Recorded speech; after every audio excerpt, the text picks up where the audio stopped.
You know, this time of year, all I want to do is eat lots and lots of pie. But we need a recipe. And I think I know who to ask for help.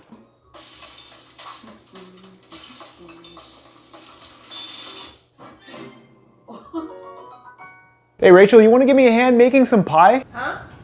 Come on. Welcome back to Foodie Friday, the show where we bring anime and video game food to life. Today we are making apple pie from Breath of the Wild, and we do have to take some creative liberties with it because can't really make pie that way, but we are going to use a few special ingredients that I went and scrounged around for. And who better to help us than Link?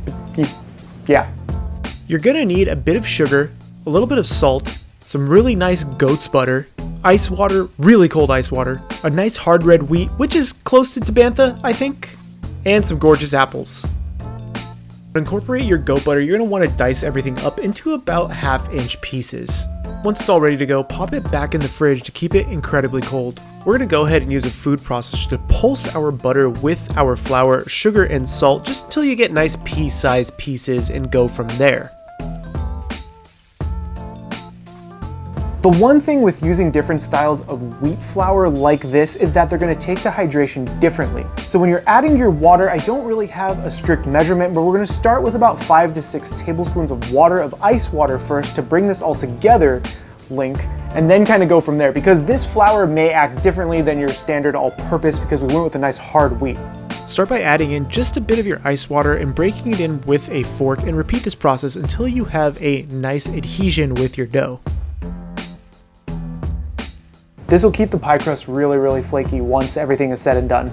So this is what your pie dough should start to look like. It really does hold its shape after about a little over 1/4 cup of water. You don't need too much water to hydrate this. And this time we're gonna keep it at this and we're gonna go ahead and dump this out on our cutting board to go ahead and put this into a puck.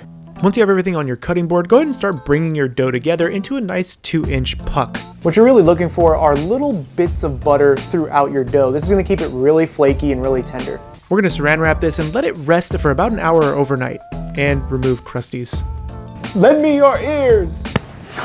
So now that our dough is in the refrigerator and it's hydrating, we have to wait for that 30 to 40 minutes for it to really come together. The next step is to prepare our apples. So what you're gonna do, we're gonna peel these and slice them. So your overall goal for your apples is to get between 6 and 7 cups after they're sliced. So we're gonna go with these and see how much it yields first before doing any more.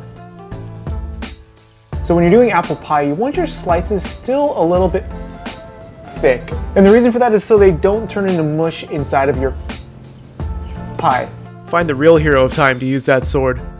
So now that we have all of our apples sliced up, we're gonna go ahead and hit this with a little bit of lemon juice to keep it from oxidizing. Pick your instrument of death to juice your lemons. My wife decided to go with whatever this contraption is. And gently toss all of your apples together with the lemon juice, making sure they're evenly incorporated, and just use your hands. It's fine. Now this next part is totally optional. Gauge how sweet your apples are. If you want a little bit of sugar, you can add it. Sometimes you just don't really need any extra sugar. They're dark. Hit it with a little bit of cinnamon, allspice, and some sugar, and give it a nice toss. Finish it with a little flour and let it rest. What's going on over here, Link? You want to talk about this? When your dough is nice and hydrated, cut it in half as violently as you can and reserve half for the top crust and bottom crust. Sprinkle a bit of flour on your cutting board just so your pie crust doesn't stick, and begin to gently roll it out.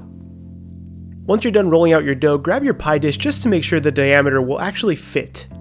To get your dough into your pie dish, fold it in half and then fold it in half again, then place the center of your pie dough into your dish and open it back up. Take a nice paring knife and go ahead and trim around any excess dough. Once you're done, you're going to let this chill in the refrigerator for about half an hour before we blind bake it. To blind bake it, go ahead and cover it with parchment paper and fill it with rice or beans, and then we're going to pop it into the oven for about 15 minutes at 375 Fahrenheit. After your first bake, go ahead and remove the rice and save this for the next time you need it for a blind bake. And since I forgot to dock this before going in the oven, I just did it afterwards. This is going to keep the crust crispy. Now while it's cooling, we're going to roll out the second portion, get the death stare from the wife, and proceed to get this thing to the right diameter that we need. Go ahead and fold it in half, and then fold it in half again just like we did earlier, and fill that pie up. Now place your second layer of dough right on top and open it up over the pie. Trim off a bit of the excess, making sure to leave enough on to tuck the top piece of dough into the bottom piece that you already baked off. This is going to help it not stick to the pie dish as much. Go ahead and vent your pie by trying to make a triforce, failing horribly, and stabbing the pie a bunch of times instead.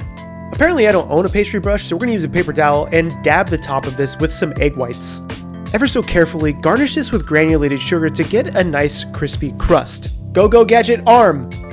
Just get the sugar on there.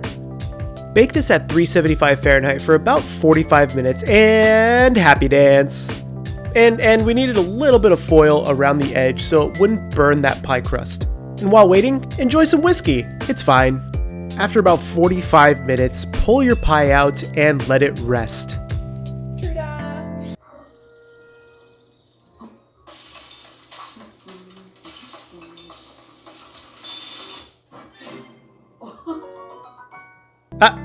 Wait, I want them to hear something. After cooling for a couple of hours, get yourself a nice slice and forget to get it in the shot. And there it is, guys, Link's apple pie from Breath of the Wild, and I will say, it's pretty delicious. Okay, here, you get the first bite. Goodbye, ear. Nobody wants you. Are you just gonna keep shoveling? You want some? The goat butter itself does give it slight tanginess and actually makes the crust taste really nice. Give me the crust, give me the crust. And for my very first video game recipe, I will say I am pretty happy with it. And special thanks to you guys for this 30,000 subscriber milestone where I forced my wife to make the pie for us. That was a test of endurance. Wow. My name is Chef PK, here on Foodie Friday, the show where we bring anime and video game food to life. Get subscribed and remember, keep playing with your food. I'm just gonna get a fork. I'm just gonna fork this. That's what she said.